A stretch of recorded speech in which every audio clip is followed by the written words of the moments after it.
Hi friends, good evening. So this is naming ceremony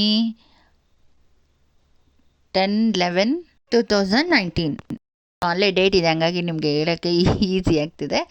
so ಇದೊಂದು naming ceremony function ನಮ್ಮ ಮಾಮನ ಮಗಳದು. So ನಿಮಗೆ first video ಹಾಕಿದ್ದೆ. So ಆ ವಿಡಿಯೋ ನೋಡಿದವ್ರಿಗೆ ಈ ವಿಡಿಯೋ ಸ್ಟೋರಿ ಕಂಟಿನ್ಯೂ ಮಾಡ್ತಾಯಿದ್ದೀನಿ. ಈ ಮಗುದು ನೇಮಿಂಗ್ ಸೆರೆಮನಿ ಫಂಕ್ಷನಲ್ಲಿ ಮತ್ತೆ ನಾವು ಹೋಗಿದ್ವಿ. ಸೊ ಈ ಒಂದು ಸುಂದರವಾದ ಮಗುವಿಗೆ ಆ ಒಂದು ಪ್ರೀತಿಯ ಜೋಡಿಗಳು ಜನ್ಮ ಕೊಟ್ಟು ಆ ಮಗುವಿಗೆ ನೇಮಿಂಗ್ ಸೆರೆಮನಿ ಫಂಕ್ಷನ್ಗೆ ನಾವು ಹೋಗ್ತಾಯಿದ್ವಿ. ಬ್ಯೂಟಿಫುಲ್ ಆದ ಮಗು, ತುಂಬ ಟ್ಯಾಲೆಂಟೆಡ್ ಮಗು ಅದು. ಸೊ ಅವಳ ಒಂದು ಈಗ ಸೆಕೆಂಡ್ ಸ್ಟ್ಯಾಂಡರ್ಡ್ ಇದ್ದಾಳೆ, ಅವಳದೊಂದು ಬರ್ತ್ಡೇ ಕೂಡ ಆಯಿತು ಮೊನ್ನೆ. ಸೊ ಅದು ಕೂಡ ಇದ್ರ ನೆಕ್ಸ್ಟ್ ವೀಡಿಯೋನ ನಾನು ಶೇರ್ ಮಾಡ್ತೀನಿ. ಅದೆಷ್ಟು ಒಳ್ಳೆ ತುಂಬ ಟ್ಯಾಲೆಂಟ್ ಇರೋ ಮಗು ಅಂತಂತಂದರೆ ಅಷ್ಟು ಟ್ಯಾಲೆಂಟ್ ಇದೆ ಅವಳಿಗೆ. ಸೊ ಹಾಗೆ ಇದು ಒಂದು ಆ ಮಗುದೇ ನೇಮಿಂಗ್ ಸೆರೆಮನಿ ಫಂಕ್ಷನ್ ಇತ್ತು. ಸೊ ಆ ಮಗುಗೆ ಅವರು ಜಾಹ್ನವಿ ಅಂತ ಹೆಸರಿಟ್ಟಿದ್ದಾರೆ. ಸೊ ಹೆಸರು ಕೂಡ ತುಂಬಾ ಚೆನ್ನಾಗಿ ಎಲ್ಲರಿಗೂ ಇಷ್ಟ ಆಯಿತು. ಆ ಒಂದು ನೇಮಿಂಗ್ ಸೆರೆಮನಿಯ ಈ ವಿಡಿಯೋನ ನಾನು ನಿಮ್ಮ ಜೊತೆ ಕಂಟಿನ್ಯೂ ಮಾಡ್ತಾಯಿದ್ದೀನಿ. ಸೊ ಇಲ್ಲಿ ನಾನು ಹೇಳೋ ಟಾಪಿಕ್ ಏನಪ್ಪ ಅಂತಂದರೆ, ನಾವು ಅನ್ಕೋತೀವಲ್ವ, ಮನೆಯಲ್ಲಿ ಗಂಡು ಮಕ್ಕಳೇ ಇರಬೇಕು, ವಂಶ ಅಭಿವೃದ್ಧಿ ಆಗೋದಕ್ಕೆ, ವಂಶ ಬೆಳಗೋದಕ್ಕೆ ಎಲ್ಲ ಗಂಡು ಮಕ್ಕಳು ಇರಬೇಕು ಅಂತ ಕೆಲವು ಕಡೆ ಅಂದ್ಕೊತೀವಿ. ಬಟ್ ಗಂಡು ಮಕ್ಕಳು ಇರಬೇಕು ಕೆಲವೊಂದು ವಿಚಾರಗಳಿಗೆ. ಬಟ್ ನಾನು ಹೇಳೋದು, ಗಂಡು ಮಕ್ಕಳು ಆಗಲೇ ಇಲ್ಲ ಅಂತಂದರೆ ಆ ಮನೇಲಿ ಹೆಣ್ಣುಮಕ್ಳುಗಳು ಎಲ್ಲವನ್ನ ಸ್ಟ್ಯಾಂಡ್ ತಗೋತಾರೆ. ಮನೆ ಅಂತ ಪ್ರೀತಿ ಇರುತ್ತೆ, ತಂದೆ ತಾಯಿ ಅಂತ ಪ್ರೀತಿ ಇರುತ್ತೆ. ಗಂಡು ಮಗು ಇಲ್ಲದೇ ಇದ್ದರೂ ಕೂಡ ತಂದೆ ತಾಯಿಗಳನ್ನ ಜವಾಬ್ದಾರಿಯಿಂದ ನೋಡ್ಕೊತಾರೆ. ಸೊ ಆ ಥರನೇ ಒಂದು ಫ್ಯಾಮಿಲಿ ನಮ್ಮ ಮಾಮನವರ ಫ್ಯಾಮಿಲಿ. ಇದು ನಮ್ಮ ಎರಡನೇ ಚಿಕ್ಕ ಮಾಮ ಅವರು. ಸೊ ಅವ್ರಿಗೆ 2 ಹೆಣ್ಮಕ್ಳು ಕೂಡ ಅಷ್ಟೇ ಅವರದೇ ಆದ ಜವಾಬ್ದಾರಿಯಿಂದ ಅವ್ರ ಕಾಲ ಮೇಲೆ ಅವ್ರು ನಿಂತು ಅವರವರ ಲೈಫ್ಗಳನ್ನು ಒಬ್ರಿಗೊಬ್ರಿಗೆ ಸಪೋರ್ಟಿವ್ ಆಗಿ ಅಕ್ಕ ತಂಗಿಯರು ಲೈಫನ್ನು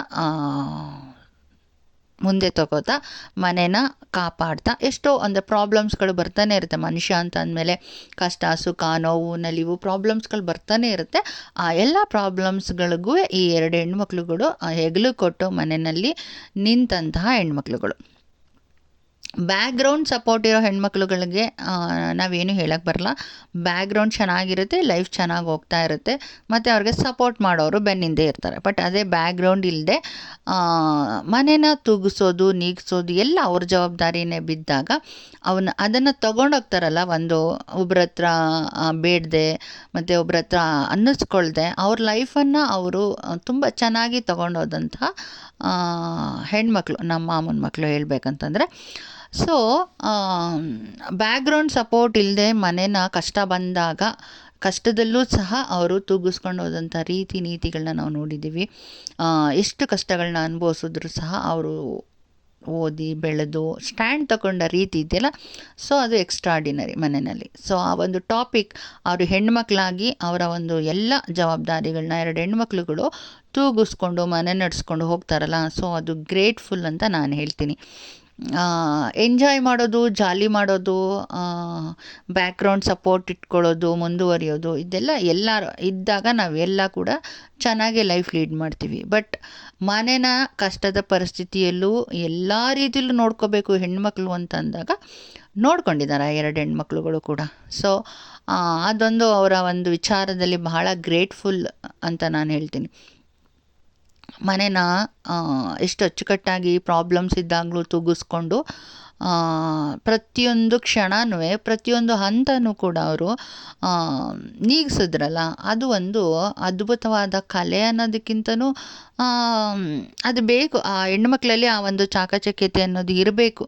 ನಾವೇನಿಗೆ ಬಂದರೂ ನಾವು ನಿಲ್ತೀವಿ, ಸ್ಟ್ಯಾಂಡ್ ತಗೋತೀವಿ ಅಂತ ಅನ್ನೋದು ಇರಬೇಕು ಹೆಣ್ಮಕ್ಳಲ್ಲಿ. ಸೊ ಆಗ ಒಂದು ಮನೆ ಫುಲ್ಫಿಲ್ ಆಗುತ್ತೆ. ಕಷ್ಟ ಬಂದಾಗಲಿ ಸುಖ ಬಂದಾಗಲಾಗಲಿ ಹೆಣ್ಣುಮಕ್ಕಳಿಗೆ ನಮ್ಮ ಮನೆ ಅನ್ನೋದು ಒಂದು ಇರಬೇಕು ಮನಸ್ಸಲ್ಲಿ. ಸೊ ನಮ್ಮ ತವ್ರ ಮನೆ, ಇದು ನಮ್ಮ ಗಂಡನ ಮನೆ, ಸೊ ಎಲ್ಲೂ ಬಿಟ್ಕೊಡೋಕೆ ಹೋಗಬಾರ್ದು. ಬಟ್ ಆ ಥರ ಹೆಣ್ಮಕ್ಳು ಇವರಿಬ್ಬರು. ಸೊ ಎಲ್ಲೂ ಯಾವ ಒಂದು ದಿನದಲ್ಲೂ ತಂದೆ ಮನೆಯನ್ನು ಬಿಟ್ಕೊಡ್ಲಿಲ್ಲ, ಮತ್ತು ಆ ಒಂದು ಮನೆನ ಕಾಪಾಡಿದ್ದು, ಅಭಿವೃದ್ಧಿ ಪಡಿಸಿದ್ದು ಅದು ಅವರಿಬ್ಬರಿಗೆ ಸೇರುತ್ತೆ. ಯಾಕಂದರೆ ಅವರಿಬ್ಬರು ಅಷ್ಟು ಮನೆಯ ಒಂದು ಒಳಿತಿಗಾಗಿ ಇಬ್ಬರು ಅಷ್ಟು ಎಫರ್ಟ್ ಹಾಕಿದ್ದಾರೆ. ಮತ್ತು ಇವತ್ತು ಅಷ್ಟೇ ಅವ್ರಿಗೆ ಸಿಕ್ಕಿರೋ ಗಂಡು ಮಕ್ಳುಗಳಾಗಿರ್ಬೋದು, ಅವರು ಅಷ್ಟೇ ಸಪೋರ್ಟಿವ್ ಆಗಿದ್ದಾರೆ. ಒಂದು ಎಕ್ಸ್ಟ್ರಾರ್ಡಿನರಿ ಮಾತಂತ ಬರಲ್ಲ ಮನೆಯಲ್ಲಿ. ಇಬ್ಬರು ಕೂಡ ತುಂಬ ಸೈಲೆಂಟ್ ಗಂಡು ಮಕ್ಕಳು, ಹಾಗೆ ಒಬ್ರಿಗೊಬ್ರು ಗೌರವ ಕೊಡ್ತಾ ಪ್ರೀತಿ ಕೊಟ್ಕೋತಾ ಬದುಕ್ತಿದ್ದಾರೆ. ಅಂಥವ್ರ ಬಗ್ಗೆ ಹೇಳ್ಕೊಳ್ಳೋದಕ್ಕೆ ಹೆಮ್ಮೆ ಅಂತ ಅನಿಸುತ್ತೆ. ಸೊ ಎಲ್ಲರ ಮನೇಲೂ ಬಯಸೋದು ಅದೇ, ನಮ್ಮ ಮನೇಲಿ ನಮ್ಮ ಮೊಮ್ಮಕ್ಕಳುಗಳು ನಮ್ಮ ಮಾತುಗಳನ್ನ ಕೇಳಬೇಕು, ಮನೇನ ನಡ್ಸ್ಕೊಂಡು ಹೋಗಬೇಕು, ಕಷ್ಟದಲ್ಲೂ ಸುಖದಲ್ಲೂ ಜೊತೆಗಿರಬೇಕು ಅನ್ನೋದೇ ಎಲ್ಲ ಒಂದು ತಂದೆ ತಾಯಿಗಳ ಆಸೆ ಆಕಾಂಕ್ಷೆಗಳು, ಮತ್ತು ಆಸೆ ಪಡೋದು ಅದೇ ಥರ. ಸೊ ಈ ನಮ್ಮ ಮಾಮನ ಇಬ್ಬರು ಹೆಣ್ಮಕ್ಳುಗಳು ಅದೇ ಥರ ನಿಂತರು ಮನೇನ ನಡೆಸ್ತಿದ್ದಾರೆ, ನಿಭಾಯಿಸ್ತಿದ್ದಾರೆ. ಸೊ ಅದನ್ನು ನೋಡುವಾಗ ಗ್ರೇಟ್ಫುಲ್ ಅಂತ ಅನಿಸುತ್ತೆ. ಸೊ ಹೇಳ್ಕೊಳ್ಳೋದ್ರಲ್ಲಿ ಹಿಂದೆ ಮುಂದೆ ಏನೂ ಇಲ್ಲ. ಸೊ ಲೈಫ್ ನಡೀತಿರೋದೇ ಆ ಥರ. ಅವರು ಲೈಫ್ನ ಒಂದು ಚಾಲೆಂಜಾಗಿ ತೊಗೊಂಡು ಜೀವನನ ನಡೆಸಿದಂಥ ಹೆಣ್ಮಕ್ಳುಗಳು. ನಿಜವಾಗ್ಲೂ ನಮ್ಮ ಮಾಮನಿಗೆ ಹೆಣ್ಮಕ್ಳಲ್ಲ, ಅವರು ಗಂಡು ಮಕ್ಕಳಾಗೆ ನಿಂತಿದ್ದಾರೆ ಇವತ್ತು. ಅದನ್ನು ನೋಡುವಾಗ ಖುಷಿ ಅಂತ ಅನಿಸುತ್ತೆ. ಸೊ ಈ ವಿಚಾರನ ಎಲ್ಲೂ ಹೇಳ್ಕೊಂಡಿಲ್ಲ ನಾವು, ಯಾಕಂದರೆ ಹೇಳ್ಕೊಳ್ಳೋಂಥ ಸಂದರ್ಭಗಳು ಬಂದಾಗ ಅದನ್ನು ಹೇಳ್ಕೊಳ್ದೆ ಇರಬಾರ್ದು. ಯಾಕಂತಂದರೆ ನೋಡಿದ್ದೀವಿ ಆ ಹೆಣ್ಮಕ್ಳುಗಳು ಹೇಗೆ ಸ್ಟ್ಯಾಂಡ್ ತೊಗೊಂಡ್ರು, ಲೈಫ್ನ ಹೇಗೆ ಲೀಡ್ ಮಾಡಿದ್ರು, ಹೇಗೆ ನಡೆಸ್ಕೊಂಡು ಹೋದರು ಅಂತ ನಾವು ನೋಡಿದ್ದೀವಿ. ಅದನ್ನು ನೋಡುವಾಗ ನಮಗೆ ಖುಷಿಯಾಗುತ್ತೆ. ಝೀರೋಯಿಂದ ಬಂದ್ವಿ ನಾವು ಅನ್ನುವಾಗ, ಆ ಝೀರೋಯಿಂದ ಬರುವಾಗ ಅದರಲ್ಲಿರೋ ಕಷ್ಟಗಳು ಝೀರೋದಲ್ಲಿರೋರಿಗೆ ಮಾತ್ರ ಗೊತ್ತಾಗುತ್ತಲ್ವ. ಸೊ ಹಾಗಾಗಿ ನಾವು ನೋಡಿದ್ದೀವಿ. ಸೊ ಅವ್ರು ಆ ಥರ ಸ್ಟ್ಯಾಂಡ್ ತೊಗೊಂಡು ಅವ್ರ ಮನೇನ ಇಂಪ್ರೂವ್ ಮಾಡಿದ್ರು. ಸುಖವಾಗಿ ಬದುಕೋದಕ್ಕೆ ಕಾರು ಬಂಗ್ಲೆ ಇನ್ನೊಂದು ಮತ್ತೊಂದು ಮಗದೊಂದು ಇರಬೇಕು ಅಂತ ಅಲ್ಲ. ನಮ್ಮ ಎವ್ರಿಡೇ ಲೈಫು ತುಂಬ ಸರಾಗವಾಗಿ ಖುಷಿಯಾಗಿ ತಂದೆ ತಾಯಿ ಜೊತೇಲಿ ನಮ್ಮ ಮಕ್ಕಳ ಜೊತೇಲಿ ಸರಾಗವಾಗಿ ನಡೀತಾ ಇರಬೇಕು. ಸೊ ಅದು ಒಂದು ಒಳ್ಳೆ ಲೈಫೇ. ಸೊ ಆ ಒಂದು ಒಳ್ಳೆ ಲೈಫನ್ನು ಅವರು ತೊಗೊಂಡು ಹೋಗ್ತಿದ್ದಾರೆ ಮುಂದಕ್ಕೆ. ಸೊ ಇಷ್ಟು ಕೊಟ್ಟ ಭಗವಂತ ಮುಂದೆ ಎಲ್ಲವನ್ನು ಕೊಡ್ತಾರೆ ಅಂತ ಒಂದು ಆ್ಯಂಬಿಷನ್ಸ್ ಅವರಲ್ಲಿದೆ. ಸೊ ಒಳ್ಳೆಯದಾಗಲಿ ಆ ಹೆಣ್ಮಕ್ಳಿಗೆ. ಸೊ ನಾವು ನೋಡಿರುವಂಥ ಹೆಣ್ಮಕ್ಳುಗಳು ಮತ್ತು ಅವರು ಕಷ್ಟಪಡುವಾಗ ನಾವು ಕೂಡ ಅವ್ರಿಗೆ ಹಿಂಗೆ ಆಯ್ತಲ್ಲ ಅಂತ ಅಂದ್ಕೊತಿದ್ವಿ.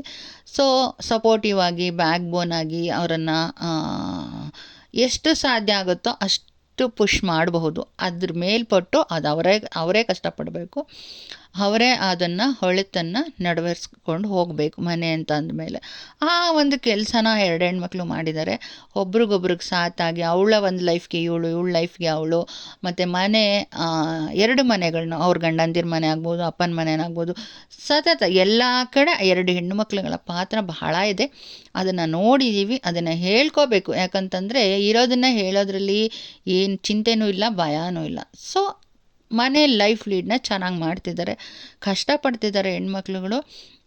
ಒಂದು ಚೂರು ಕೆಟ್ಟ ಹೆಸರಿಲ್ಲದೆ ಅವ್ರ ಮನೇನ ಅವ್ರು ನಿಭಾಯಿಸ್ಕೊಂಡು ಮನೇನ ಕಾಪಾಡ್ತಿದ್ದಾರೆ. ಸೊ ಅದು ನೆನೆಸ್ಕೊಳ್ಳುವಾಗ ಎಷ್ಟು ಖುಷಿ ಆಗುತ್ತಲ್ವ. ಸೊ ಹಾಗಾಗಿ ನಮ್ಮ ಒಂದು ಫ್ಯಾಮಿಲಿನಲ್ಲಿ ಗ್ರೇಟ್ಫುಲ್ ಹೆಣ್ಮಕ್ಳು ಅಂತ ಹೇಳ್ಬೋದು. ಹಾಗಾಗಿ ಇವತ್ತು ಆ ಮಗುದೊಂದು ನೇಮಿಂಗ್ ಸೆರೆಮನಿ ಇತ್ತು. ಎಲ್ಲ ಒಂದು ಫಂಕ್ಷನ್ಸ್ ರಿಲೇಷನ್ಸ್ಗಳನ್ನ ಕರೆದು ಈ ಒಂದು ಫಂಕ್ಷನ್ ಆಗ್ತಿದೆ. ಸೊ ಇದ್ರದ್ದೊಂದು ಆಲ್ಬಮ್ ಸಿಕ್ತು. ಸೊ ಹಾಗಾಗಿ ನಾನು ನಿಮಗೆ ಇದನ್ನು ಕೂಡ ನಾನು ಶೇರ್ ಮಾಡ್ತಾಯಿದ್ದೀನಿ. ಸೊ ನಾನು ಫಸ್ಟ್ ಆಲ್ಬಂಬಲ್ಲಿ ಅವ್ರ ಲವ್ ಸ್ಟೋರಿ ಹೇಳಿದ್ದೆ, ಬಟ್ ಈಗ ಸೆಕೆಂಡ್ ಆಲ್ಬಮಲ್ಲಿ ಅವರ ಜೀವನ ಶೈಲಿನ ಕೂಡ ನಾನು ನಿಮ್ಮ ಜೊತೆ ಎಕ್ಸ್ಪ್ಲೈನ್ ಮಾಡ್ತಾಯಿದ್ದೀನಿ. ಸೊ ಜೀವನಕ್ಕೆ ಎಲ್ಲ ಬೇಕು, ಖುಷಿ, ಸಂತೋಷ, ನೋವು, ನಲಿವು, ದುಃಖ, ಸಕ್ಸಸ್ ಎಲ್ಲ ಬೇಕು ಲೈಫಲ್ಲಿ. ಸೊ ಹಾಗಾಗಿ ಈ ಒಂದು 2 ವಿಡಿಯೋದಲ್ಲೇ ನಾನು ಅವ್ರ ಬಗ್ಗೆ ಹೇಳಬೇಕಾಗಿರೋದ್ರಿಂದ ಎಲ್ಲನೂ ಹೇಳ್ತಾಯಿದ್ದೀನಿ. ಬಹಳ ಚೆನ್ನಾಗಿ ನೆರವೇರ್ತು ಈ ಫಂಕ್ಷನ್ಗಳು. ಒಬ್ರಿಗೊಬ್ರಿಗೂ ಸಾಥ್ ಕೊಟ್ಕೊಂಡು ಫಸ್ಟ್ ನಮ್ಮ ದೊಡ್ಡ ಮಾಮನ ಮಗಳು, ದೊಡ್ಡವಳು, ಚಿಕ್ಕವಳು ಇಬ್ಬರು ದುಡಿತಾ ಮನೆನ ನೋಡ್ಕೊತಾ ಮನೆನ ನಡೆಸ್ತಾ ತಂದೆ ತಾಯಿನ ಕಾಪಾಡಿದ್ರು. ಸೊ ಅದನ್ನು ನಾವು ಪ್ರತಿದಿನ ನೆನೆಸ್ತಾ ಇರ್ತೀನಿ ನಾನಂತೂ. ಬಟ್ ಈಗಲೂ ಹಾಗೆ ತೊಗೊಂಡು ಹೋಗ್ತಿದ್ದಾರೆ. ದೇವ್ರವ್ರಿಗೆ ಒಳ್ಳೇದು ಮಾಡಲಿ, ಇನ್ನೂ ಹೆಚ್ಚು ಹೆಚ್ಚು ಆಶೀರ್ವಾದಗಳನ್ನ ದೇವ್ರವ್ರಿಗೆ ಕೊಡಲಿ, ಚೆನ್ನಾಗಿಟ್ಟಿರಲಿ ಅವ್ರನ್ನ ದೇವರು ಅಂತ ನಾನು ಕೇಳ್ಕೊತೀನಿ. ಹಾಗೆ ಕೂಡ ಇವತ್ತು ಮಗುವಿನ ನೇಮಿಂಗ್ ಸೆರೆಮನಿ. ಸೊ ಈ ಮಗು ಬಗ್ಗೆ ಹೇಳೋಕ್ಕೆ ಸಾಕಷ್ಟಿದೆ. ಸೊ ಮಗುನಲ್ಲಿ ನಮಗೆ ಅವಳು ಏನು ಎತ್ತ ಗೊತ್ತಾಗಿರಲ್ಲ, ಅವಳು ಬೆಳೀತಾ she is so cute. And ನಿಜವಾಗ್ಲೂ ಮನೆಯಲ್ಲಿ ಅಂತ ಒಬ್ಬಳು ಮಗು ಇರಬೇಕು ಅಂತ ಅನಿಸುತ್ತೆ. ಸೊ ಹಾಗಾಗಿ ಈ ವಿಡಿಯೋನ ನಾನು ಹಾಗೆ ನಿಮ್ಮ ಜೊತೆ ಕಂಟಿನ್ಯೂ ಮಾಡ್ತಾ, ಅವಳ ಒಂದು 2 ವರ್ಷ ಬರ್ತಡೇನೂ ಆಗೋಗಿದೆ. ಇವಾಗ 2ನೇ ಕ್ಲಾಸ್ ಇದ್ದಾಳವಳು. ಅವಳದೊಂದು ಬರ್ತಡೇ ಕೂಡ ನಡೆದೋಯ್ತು. ನಾನು ಇದು ಯಾವ ವಿಷಯಗಳನ್ನೂ ಶೇರ್ ಮಾಡ್ಕೊಳ್ಳೋದಕ್ಕೆ ನನಗಿಷ್ಟೇ ಈ ಆಲ್ಬಮ್ಗಳಾಗಲಿ ಫೋಟೋಸ್ಗಳಾಗಲಿ ಯಾವುದೂ ಸಿಕ್ಕಿರಲಿಲ್ಲ. ಸೊ ಹಾಗಾಗಿ ನಾನು ನಿಮ್ಮ ಜೊತೆ ಈಗ ಶೇರ್ ಮಾಡ್ಕೊತಾ ಇದ್ದೀನಿ. ಗಂಡ ಹೆಂಡತಿ ಆದರೂ ಅಷ್ಟೇ ಮನೇನ ತುಂಬ ಚೆನ್ನಾಗಿ ನೆರವೇರಿಸ್ಕೊಂಡು ಹೋಗ್ತಿದ್ದಾರೆ. ಇಬ್ಬರು ಸಾಥಾಗಿ ನಿಂತಿದ್ದಾರೆ. ಹಾಗಾಗಿ ಮನೆ ಚೆನ್ನಾಗಿದೆ. ಪೇರ್ ಚೆನ್ನಾಗಿದೆ, ಮಗುನೂ ಚೆನ್ನಾಗಿದೆ. ಸೊ ಎಲ್ಲ ಹೇಳಬೇಕಂತಂದರೆ ಒಂದು ಫುಲ್ಫಿಲ್ ಫ್ಯಾಮಿಲಿ ಆಗಿದೆ ಈಗ. ಹೇಳ್ಕೊಳ್ಳೋದಕ್ಕೆ ಅವ್ರ ಬಗ್ಗೆ ಖುಷಿ ಆಗುತ್ತೆ. ಸೊ ಈ ಮಗುವಿನ ನೇಮಿಂಗ್ ಸೆರೆಮನಿ ಫಂಕ್ಷನ್ಸ್ಗೆ ನಮ್ಮೆಲ್ಲರನ್ನ ಕೂಗಿದಾಗ ನಾವೆಲ್ಲ ಅಟೆಂಡ್ ಆಗಿದ್ವಿ. ಸೊ ನೆಂಟರಿಸ್ಟ್ರುಗಳು, ಬಂಧು ಬಳಗ, ಫ್ರೆಂಡ್ಸ್ ಸರ್ಕಲ್ಸು ಎಲ್ಲ ಇದ್ದರು. ಸೊ ನಮ್ಮ ಹತ್ತಿರದ ರಿಲೇಷನ್ಸು, ದೂರದ ರಿಲೇಷನ್ಸ್ ಎಲ್ಲ ಬಂದಿದ್ದರು. ಸೊ ಫೋಟೋ ಸೆಷನ್ಸ್ ಆಗಿದೆ, ವೀಡಿಯೋಸ್ ಆಗಿದೆ, ಊಟ ಅದ್ಭುತವಾಗಿತ್ತು ಈ ಒಂದು ಇದರಲ್ಲಿ. ಹಾಗೆ ನಾನು ನಿಮ್ಮ ಜೊತೆ ಇದೆಲ್ಲವನ್ನು ನಾನು ಶೇರ್ ಮಾಡ್ತಾಯಿದ್ದೀನಿ. ಬದುಕಲ್ಲಿ ಹೆಣ್ಮಕ್ಳುಗಳು ತಗೊಳ್ಳೋ ಚಾಲೆಂಜಸ್ ಆಗಿರ್ಬೋದು, ಹೆಣ್ಮಕ್ಳುಗಳು ನೀಗ್ಸೋ ಮನೆಯ ಪ್ರಾಬ್ಲಮ್ಸ್ಗಳಾಗಿರ್ಬೋದು, ಅದು ಹೆಣ್ಮಕ್ಳು ಕೂಡ ಇವತ್ತಿನ ದಿನ ಮನೆನ ತಳ್ಕೊಂಡು ಹೋಗ್ತಿದ್ದಾರೆ, ತಂದೆ ತಾಯಿಗಳನ್ನ ಸಾಕ್ತಾ ಇದ್ದಾರೆ. ಹಾಗಾಗಿ ಯಾರು ಹೆಣ್ಮಕ್ಳ ಬಗ್ಗೆ ಕೀಳಾಗಿ ಮಾತನಾಡೋದಾಗಲಿ ಅಥವಾ ಅವ್ರ ಮನೆ ನಡೆಸಲ್ಲ ಅನ್ನೋದಾಗಲಿ ಅದೆಲ್ಲ ತಪ್ಪಾಗುತ್ತೆ. ಇವತ್ತಿನ ದಿನ ಗಂಡು ಮಕ್ಕಳು ಸರಿ ಸಮಾನವಾಗಿ ಹೆಣ್ಮಕ್ಳು ಕೂಡ ಮನೆಗಳನ್ನ ನಡೆಸ್ತಿದ್ದಾರೆ. ಎಕ್ಸಾಂಪಲ್ ನಮ್ಮ ಮಾಮನ ಮನೆಯೇ ಇದೆ, ನಮ್ಮ ಮಾಮನ ಮಕ್ಕಳೇ ಆಗಿ ನಡೆಸ್ತಾ ಇದ್ದಾರೆ. ಸೊ ಅದೆಲ್ಲ ನೋಡುವಾಗ ನಮಗೆ ಹೆಣ್ಮಕ್ಳದ್ದು ವ್ಯಾಲ್ಯೂ ಏನು ಅಂತ ಗೊತ್ತಾಗುತ್ತೆ. ಬಟ್ ಕೆಲವು ಹೆಣ್ಮಕ್ಳುಗಳು ಈ ಥರ ಇರಲ್ಲ. ಸೊ ನಿನ್ನೆ ಮೊನ್ನೆ ಎಲ್ಲ ನೋಡಿದ ವಿಷಯಗಳನ್ನ ನೆನೆಸ್ಕೊಂಡ್ರೆ ಭಯ ಆಗುತ್ತೆ, ಹೆಣ್ಮಕ್ಳು ಇಷ್ಟು ಕೆಟ್ಟದಾಗೂ ಇರ್ತಾರ ಅಂತನೂ ಅಂತ ಅನಿಸುತ್ತೆ. ಸೊ ಯಾರೋ ಒಂದು ಪ್ರಿಯತಮನಿಗೋಸ್ಕರ ತಂದೆ ತಾಯಿ ತಂಗಿ ಎಲ್ಲರನ್ನ ಕೊಂದು ಅವಳು ಹೋಗಿದ್ದಂಥದ್ದು ನೋಡಿದ್ವಿ. ಸೊ ಇದೆಲ್ಲ ನೋಡುವಾಗ ಹೆಣ್ಮಕ್ಳು ಕ್ರೂರವಾಗೂ ಇದ್ದಾರೆ, ಹೆಣ್ಮಕ್ಳು ಕಾಪಾಡೋಂಥವ್ರು ಇದ್ದಾರೆ. ಬಟ್ ನಾವು ಪಾಸಿಟಿವ್ ಆಗಿ ಕಾಪಾಡುವಂಥ ಹೆಣ್ಮಕ್ಳುಗಳನ್ನ ನಾವು ಯಾವತ್ತೂ ಪ್ರೆಸೆಂಟ್ ಮಾಡಬೇಕು. ಸೊ ಅಂತ ನಾನು ಅಂದ್ಕೊತೀನಿ. ಸೊ ನಮ್ಮ ಮಾಮನ ಮಕ್ಳುಗಳು ಅಷ್ಟು ನಿಂತು ಮನೆನ ನಡೆಸ್ತಾ ಅವರು ನಮ್ಮ ಮಾಮ ಅತ್ತೆ ಇವತ್ತು ಖುಷಿಯಾಗಿದ್ದಾರೆ ಅಂತಂದರೆ ಈ 2 ಹೆಣ್ಮಕ್ಳಿಂದ. ಸೊ ನೋಡಿದ್ರೇ ಗೊತ್ತಾಗುತ್ತೆ. ಸೊ ಹಾಗಾಗಿ ಅವರ ಒಂದು ಫ್ಯಾಮಿಲಿ ಖುಷಿಯಾಗಿರೋದಕ್ಕೆ ಆ 2 ಮಕ್ಕಳೇ ಕಾರಣ. ಹಾಗಾಗಿ ಹೆಣ್ಮಕ್ಳುಗಳು ಸ್ಟ್ಯಾಂಡ್ ತೊಗೊಂಡು ಮನೆಗಳನ್ನ ನಡೆಸೋವಂಥ ಹೆಣ್ಮಕ್ಳುಗಳು ಇದ್ದಾರೆ, ಮನೆನ ಹಾಳು ಮಾಡ್ಕೊಳ್ಳೋ ಹೆಣ್ಮಕ್ಳುಗಳು ಇದ್ದಾರೆ. ಹಾಳು ಮಾಡ್ಕೊಳ್ಳೋ ಹೆಣ್ಮಕ್ಳ ಬಗ್ಗೆ ನಾವೇನು ಹೇಳೋದು ಬೇಕಾಗಿಲ್ಲ. ಅದು ಅವರ ಹಣೆ ಬರ ಆಗೋಗಿರುತ್ತೋ ಅಥವಾ ಇಕ್ಕಟ್ಟಿನ ಪರಿಸ್ಥಿತಿಗಳಿರುತ್ತೋ ಅದು ನಮಗೆ ಗೊತ್ತಾಗಲ್ಲ. ಬಟ್ ನಾವು ಎಲ್ಲರನ್ನ ನೋಡ್ತಾ ಇರ್ತೀವಿ, ಪ್ರಪಂಚದಲ್ಲಿ ಒಳ್ಳೆಯವ್ರು ಯಾರು ಕೆಟ್ಟವ್ರು ಯಾರು ಅಂತ ನೋಡ್ತಾ ಇರ್ತೀವಿ. ಬಟ್ ಫಸ್ಟು ಯಾವುದೇ ಹೆಣ್ಮಕ್ಳಿಗಾಗಲಿ ನಮ್ಮ ಮನೆ ಅನ್ನೋದು ಒಂದು ಇರಬೇಕು ಮನಸ್ಸಲ್ಲಿ.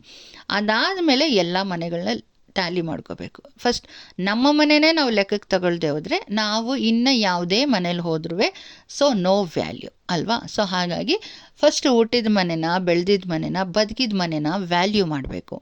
ಅದನ್ನು ಯಾರು ವ್ಯಾಲ್ಯೂ ಮಾಡ್ತಾರೋ ಆ ಹೆಣ್ಮಕ್ಳಿಗೆ ಸುಖವಾದ ಜೀವನ ಇರುತ್ತೆ. ಯಾರು ಹುಟ್ಟಿದ ಮನೆನ, ಬೆಳೆದಿದ್ದ ಮನೆನ ವ್ಯಾಲ್ಯೂ ಮಾಡಲ್ಲ, ಅದನ್ನು ಕಾಲು ಕಸ ಥರ ನೋಡ್ತಾರೋ ಅವ್ರಿಗೆ ಯಾವ ಲೈಫಲ್ಲೂ ಒಳ್ಳೇದನ್ನೋದು ಆಗಲ್ಲ. ಸೊ ಇದು ನನ್ನ ಎಕ್ಸ್ಪೀರಿಯನ್ಸ್. ಸೊ ನಾನು ನೋಡಿದ್ದೀನಿ ಎಷ್ಟೋ ಹೆಣ್ಮಕ್ಳುಗಳ ಲೈಫ್ಗಳನ್ನ ಈ ಥರ ದುರಹಂಕಾರ ಆಡಿ ಹೋಗಿರೋರನ್ನು, ಮುಂದೆ ಅವ್ರ ಲೈಫ್ಗಳನ್ನ, ಅವ್ರ ಚಿತ್ರ ವಿಚಿತ್ರ ಜೀವನಗಳನ್ನು ಕೂಡ ನೋಡಿದ್ದೀನಿ. ಹಾಗಾಗಿ ನೋಡಿರೋ ನಮ್ಮ ಹೆಣ್ಮಕ್ಳ ಬಗ್ಗೆ ನಾನು ಒಳ್ಳೆಯದಾಗಿ ನೋಡಿದ್ದೀನಿ ಅವರನ್ನು. ಮತ್ತು ಅವರು ಮನೆ ನಡೆಸ್ಕೊಂಡು ಹೋಗೋ ರೀತಿ ಆಗಿರ್ಬೋದು, ಕಷ್ಟಗಳಲ್ಲಿ ಮನೆನ ತೂಗಿಸಿದ ರೀತಿ ಇರ್ಬೋದು, ತಂದೆ ತಾಯಿಗಳ ಜೊತೆ ನಿಂತಿದ್ದ ರೀತಿ ಆಗಿರ್ಬೋದು, ತುಂಬ ವಂಡರ್ಫುಲ್. ಸೊ ಹಾಗಾಗಿ ಆ 2 ಹೆಣ್ಮಕ್ಳ ಬಗ್ಗೆ ಹೇಳ್ಕೊಳ್ಳೋಕ್ಕೆ ನನಗೆ ಎಲ್ಲೂ ಒಂದು ಸಮಯ ಸಿಕ್ಕಿರಲಿಲ್ಲ. ಸೊ ಈಗ ಸಮಯ ಸಿಕ್ತು, ಹಾಗಾಗಿ ಹೇಳ್ಕೊತಾ ಇದ್ದೀನಿ. ಸಂತೋಷವಾಗಿ ಹೇಳುವಂಥ ವಿಚಾರಗಳನ್ನ ಸಂತೋಷವಾಗಿ ಹೇಳಬೇಕು. ಮತ್ತು ನಮ್ಮ ಒಂದು ಅನುಭವದ ಜೀವನವನ್ನು ಹಂಚ್ಕೊಳ್ಳುವಾಗ ನಮ್ಮ ಅನುಭವವನ್ನು ನಾವು ಎಕ್ಸ್ಪೀರಿಯೆನ್ಸ್ ಮಾಡಲೇಬೇಕಾಗುತ್ತೆ. ಹಾಗಾಗಿ ಈ ಒಂದು ಫಂಕ್ಷನಲ್ಲಿ ಆ ಹೆಣ್ಮಕ್ಳ ಬಗ್ಗೆ ನಾನು ಹೇಳಿದ್ದೀನಿ. ಸೊ ಒಳ್ಳೆ ಹೆಣ್ಮಕ್ಳುಗಳಿರೋದ್ರಿಂದನೇ ಮಾಮನ ಮನೆ ಇವತ್ತು ಇದೆ, ಮತ್ತು ಮಾಮನ ಮನೆ ಚೆನ್ನಾಗಿದೆ. ಮಾಮನ ಮನೆಯಲ್ಲಿರೋ 2 ಹೆಣ್ಮಕ್ಳಿಂದ ಮನೆ ನಿಂತಿದೆ ಅಂತ ನಾನು ಹೇಳೋಕ್ಕೆ ಇಷ್ಟಪಡ್ತೀನಿ. ಸೊ ಹಾಗಾಗಿ ಈ ಒಂದು ಮಗು ಫಂಕ್ಷನಲ್ಲಿ ಅಕ್ಕ ತಂಗಿಯರು ಇಬ್ಬರದ್ದು ಮೇಲ್ಗೈ ಇದೆ, ಜೊತೆಗೆ ತಂದೆ ತಾಯಿನೋ ಸಾಥ್ ಕೂಡ ಇರೋದಕ್ಕೆ ಅವ್ರ ಪ್ರೀತಿ ವಿಶ್ವಾಸ, ಅವರ ಆರೈಕೆ, ತಂದೆ ತಾಯಿದ್ದು ಹೆಚ್ಚಾಗಿ ಇರೋದಕ್ಕೆ ಮಕ್ಕಳು ಖುಷಿಯಾಗಿದ್ದಾರೆ. ಮಕ್ಕಳುಗಳ ಒಂದು ಖುಷಿಯಿಂದ ತಂದೆ ತಾಯಿಗಳು ಖುಷಿಯಾಗಿದ್ದಾರೆ. ಸೊ ಹಾಗಾಗಿ ಮನೆಯಲ್ಲಿ ಎಲ್ಲರೂ ಖುಷಿಯಾಗಿರ್ಬೇಕಂತಂದರೆ ಎಲ್ಲರ ಒಂದು ಪ್ರೀತಿ ವಿಶ್ವಾಸ ಚೆನ್ನಾಗಿರಬೇಕು. ಸೊ ಅದನ್ನು ವ್ಯಾಲ್ಯೂಯಬಲ್ ಮಾಡಬೇಕು, ಅದನ್ನು ಗೌರವಿಸ್ಬೇಕು ಪ್ರತಿಯೊಬ್ಬರು. ಆಗ ಮನೆ ತುಂಬ ಚೆನ್ನಾಗಿ ಹೋಗುತ್ತೆ. ಸೊ ಇದು ಒಬ್ಬರು ಮನೆ ಅಂತಲ್ಲ, ಎಲ್ಲರ ಮನೆಯಲ್ಲೂ ಅದನ್ನ ಅಕ್ಸೆಪ್ಟ್ ಮಾಡಿಕೊಂಡು ಬದುಕಿದ್ರೆ ಮನೆ ಚೆನ್ನಾಗಿರುತ್ತೆ. ಸೊ ಕಲಹಗಳು ಜಗಳಗಳು ಅದನ್ನು ಯಾವತ್ತು ಅತಿರೇಕ ಮಾಡ್ಕೊಂಡು ಹೋಗ್ತಾರೋ ಆ ಮನೆಗಳಲ್ಲಿ ಶಾಂತಿ ನೆಮ್ಮದಿ ನೆಲೆಸೋದಕ್ಕೆ ಸಾಧ್ಯನೇ ಇಲ್ಲ. ಸೊ ಅದು ಹಂಗೆ ಕಂಟಿನ್ಯೂ ಆಗ್ತಾ ಹೋಗುತ್ತೆ, ದ್ವೇಷಗಳು ಜಾಸ್ತಿ ಆಗ್ತಾ ಹೋಗುತ್ತೆ ಹೊರತು ಅಲ್ಲಿ ಎಲ್ಲೂ ಪ್ರೀತಿ ವಿಶ್ವಾಸ ಅನ್ನೋದನ್ನ ಸಂಪಾದನೆ ಮಾಡೋದಕ್ಕೆ ಆಗೋದಿಲ್ಲ ಅನ್ನೋದು ನನ್ನ ಒಂದು ಅನಿಸಿಕೆ. ಓಕೆ ಫ್ರೆಂಡ್ಸ್, ಈ ಒಂದು ವೀಡಿಯೋಸ್ ಆಗಿರ್ಬೋದು, ನಾನು ಮಾತಾಡಿರೋ ಟಾಪಿಕ್ ಆಗಿರ್ಬೋದು, ಮತ್ತು ನಮ್ಮ ಮಕ್ಕಳ ಒಂದು ಫಂಕ್ಷನ್ಸ್ನ ಫೋಟೋಸ್ ಆಗಿರ್ಬೋದು, ಮತ್ತು ನಾನು ಅವ್ರ ಬಗ್ಗೆ ಹೇಳಿದ ವಿಷಯಗಳಾಗಿರ್ಬೋದು, ಯಾರಿಗೆಲ್ಲ ಇಷ್ಟ ಆಯಿತು ಸೊ ಲೈಕ್ ಮಾಡಿ, ಶೇರ್ ಮಾಡಿ, ಕಮೆಂಟ್ಸ್ ಮಾಡಿ. ಸೊ ಹೊಸದಾಗಿ ನೋಡ್ತಾ ಇರೋರು ನನ್ನ ಚಾನಲನ್ನು ಸಬ್ಸ್ಕ್ರೈಬ್ ಮಾಡ್ಕೊಂಡು ನೋಡಿ, ಹೀಗೆ ಸಪೋರ್ಟ್ ಮಾಡ್ತಾರೆ. ನಿಮ್ಮ ಸಪೋರ್ಟೇ ಕೂಡ ನನಗೆ ಈ ಥರ ಒಂದು ಒಳ್ಳೆ ವಿಷಯಗಳನ್ನ, ಒಳ್ಳೆ ಟಾಪಿಕ್ಗಳನ್ನ, ಒಳ್ಳೆ ವೀಡಿಯೋಗಳನ್ನು ನಾನು ನಿಮ್ಮ ಜೊತೆ ಶೇರ್ ಮಾಡೋದಕ್ಕೆ ನನಗೆ ಒಂದು ಇನ್ಸ್ಪೈರ್ ಆಗ್ತೀರ. ಸೊ ಹಾಗಾಗಿ ನೀವೆಲ್ಲ ಲೈಕ್ ಮಾಡ್ತಾ, ಕಮೆಂಟ್ಸ್ ಮಾಡ್ತಾ ನನಗೆ ಸಪೋರ್ಟ್ ಮಾಡ್ತಾ ಇರ್ತೀರಾ ಅಂತ ನಾನು ಅನ್ಕೊತೀನಿ. ಸೊ ಎಲ್ಲರ ಮನೇಲೂ ಒಳ್ಳೆತನ ಆಗಿರಬಹುದು, ಒಳ್ಳೆ ವಿಚಾರಗಳಾಗಿರ್ಬೋದು, ಒಂದು ಒಳ್ಳೆಯ ನಮ್ಮ ಒಂದು ಬೆಳವಣಿಗೆ, ಜೀವನದ ಬೆಳವಣಿಗೆ ಉತ್ತಮವಾಗಿರಬೇಕು. ಸೊ ಅದನ್ನು ಎಲ್ಲರ ಮನೆಯಲ್ಲೂ ಆಸೆ ಪಡ್ತೀವಿ. ಹಾಗಾಗಿ ನಾನು ಇದನ್ನು ಮುಕ್ತವಾಗಿ ಮಾತಾಡಿದ್ದೀನಿ ಅಷ್ಟೇ. ಸೊ ಹಾಗಾಗಿ ಎಲ್ಲರಿಗೂ ಒಳ್ಳೆಯದಾಗಲಿ. ಸೊ ಇಂಥ ಹೆಣ್ಮಕ್ಳುಗಳು ಅನೇಕ ಮನೆಗಳಲ್ಲಿ ಇರ್ತಾರೆ. ಸೊ ಅವ್ರಿಗೊಂದು ಕೂಡ ಒಂದು ಇನ್ಸ್ಪೈರ್ ಆಗುತ್ತೆ.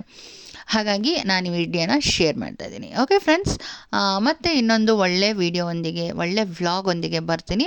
ಸೊ ಇದೇ ಮುಂದಿನ ಒಂದು ವ್ಲಾಗಲ್ಲಿ ಇದೇ ಮಗು 2ನೇ ಕ್ಲಾಸ್ ಆಗಿದೆ. ಸೊ ಅದರದ್ದೊಂದು ಬರ್ತ್ಡೇ ಮೊನ್ನೆ ಹೋಗಿದೆ. ಸೊ ಅದನ್ನು ಕೂಡ ನಾನು ನಿಮ್ಮ ಜೊತೆ ಶೇರ್ ಮಾಡ್ತಾ ಇದ್ದೀನಿ, ನೋಡ್ಕೊಂಡು ಬನ್ನಿ. ಸೊ ಲೈಫ್ ಹೋಗ್ತಾ ಇರುತ್ತೆ. ಸೊ ತುಂಬ ಲೈಫು ಶಾರ್ಟ್ ಅಂತ ಹೇಳ್ತಾರಲ್ಲ, ಅದು ನಿಜ. ಆ ಒಂದು ಶಾರ್ಟ್ ಆದ ಲೈಫಲ್ಲಿ ಸ್ವೀಟಾಗಿ ಬದುಕೋದೇ ಜೀವನ ಅಂತ ನಾನು ಹೇಳ್ತೀನಿ. ಸೊ ಹಾಗಾಗಿ ಇರುತ್ತೆ ಲೈಫಲ್ಲಿ ಅಪ್ಸ್ ಆ್ಯಂಡ್ ಡೌನ್ಸ್ ಇರುತ್ತೆ, ಬಟ್ ಅದನ್ನೆಲ್ಲ ಸರಿದೂಗಿಸ್ಕೊಂಡು ಹೋಗ್ತಾ ಲೈಫನ್ನು ಸ್ವೀಟಾಗಿ ಜೀವನ ಮಾಡಬೇಕು ಅನ್ನೋದು ನನ್ನ ಅನಿಸಿಕೆ. ಹಾಗಾಗಿ ಈ ವಿಡಿಯೋನ ನಾನು ನಿಮ್ಮ ಜೊತೆ ಶೇರ್ ಮಾಡ್ತಾಯಿದ್ದೀನಿ. ಫಂಕ್ಷನ್ಸ್ 2 ಮುಗಿದಿದೆ. ಒಂದು ಸೀಮಂತದ್ದು, ಒಂದು ನೇಮಿಂಗ್ ಸೆರೆಮನಿದು. ಸೊ ಇದೆರಡು ವೀಡಿಯೋಸ್ನ ನಾನು ನಿಮ್ಮ ಜೊತೆ ಈಗ ಶೇರ್ ಮಾಡಿದ್ದೀನಿ. ಸೊ ಮೊನ್ನೆ ನನ್ನ ಮಗಳು ಅಡ್ಮಿಷನ್ ಮುಗಿಸ್ಕೊಂಡು ನಾನು ಈ ಒಂದು ಪಾಪುದು 2 ವರ್ಷ ಅಂದರೆ 2ನೇ ಕ್ಲಾಸ್ ಇದ್ದಾಳೆ ಅವಳು. ಸೊ ಅವಳು ಬರ್ತ್ಡೇ ಇತ್ತು, ಅದಕ್ಕೆ ಕೂಡ ಅಟೆಂಡ್ ಆದೆ. ಸೊ ಲೈಫ್ ತುಂಬ ಫಾಸ್ಟಾಗಿ ಹೋಗುತ್ತೆ ಅನ್ನೋದಕ್ಕೆ ಈ ಒಂದು 3 ವೀಡಿಯೋಸೇ ಉದಾಹರಣೆ. ಸೊ ಹಾಗಾಗಿ ನಾನು ನಿಮ್ಮ ಜೊತೆ ಶೇರ್ ಮಾಡ್ಕೊಂಡಿದ್ದೀನಿ. ಸೊ ಈ ಮಗು 2ನೇ ಕ್ಲಾಸ್ಗೆ ಹೋಗಿದೆ, ಅದ್ರದ್ದು ಮೊನ್ನೆ ಬರ್ತ್ಡೇ ಆಗಿದೆ, ಅದ್ರ ವೀಡಿಯೋನ ನೆಕ್ಸ್ಟ್ ಹಾಕ್ತಾಯಿದ್ದೀನಿ. ಮತ್ತೆ ಸಿಗೋಣ. ನಮಸ್ಕಾರ.